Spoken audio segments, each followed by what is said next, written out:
Fouta automobile doon spécialiste ci tôlerie ak peinture bépp xeetu oto mi ngi nekk en face route nationale Matam ginnaaw gare routière bu Ourossogui. Fouta automobile dénk leen ñu seen oto ñu noddati leen ko ba mu bees tàq. gis nga code du domaine de l'État bi mu nee ba noppi kenn mënul jaay suufu état wala kër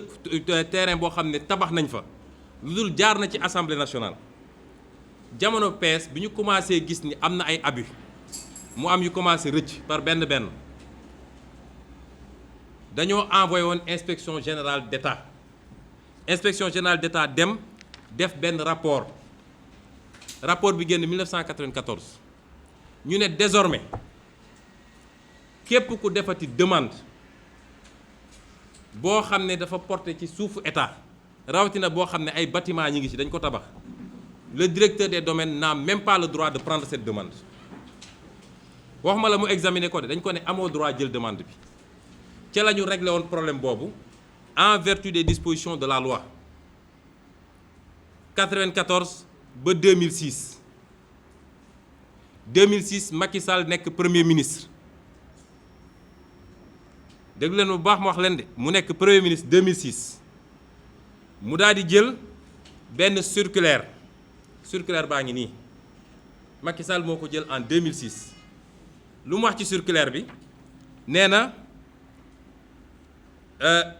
circulaire bi ñu jëloon en 1994 bi doon fàttali directive présidentielle numéro 37 bi nga xam ne rapport IGE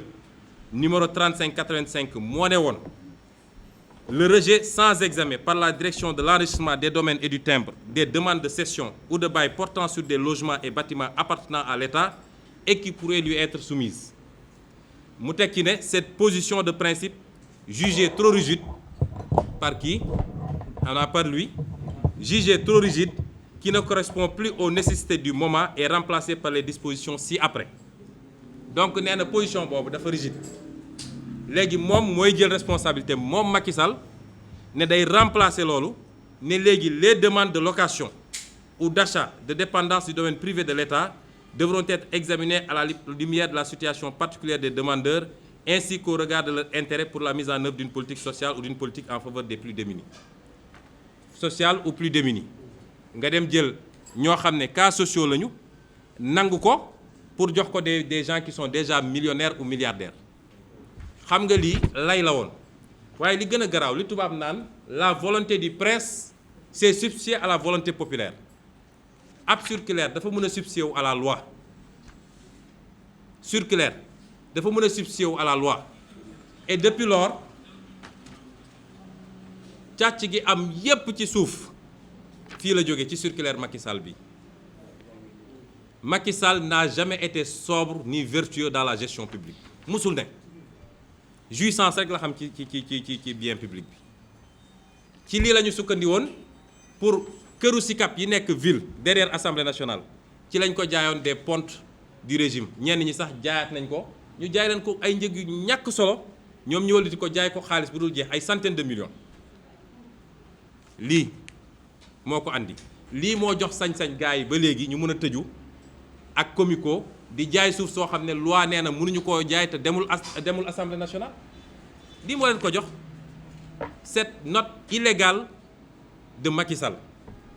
qu'il faudra trouver le moyen d'ailleurs d'attaquer parce que délai de prescription bi jeex na mais am na lu ñuy wax recours par voie d'exception contentieux dina am léegi te ñun ñoo koy provoquer daal di attaquer lii génne ko fi kii moo jiite tey Sénégal ki bind lii alors. Si vous voulez ravitailler votre famille en toute sécurité, c'est désormais possible grâce à Sen Boutique, le marché virtuel sénégalais. Avec une garantie de livraison à domicile sous 48 heures. Une équipe dynamique et efficace, présente partout au Sénégal.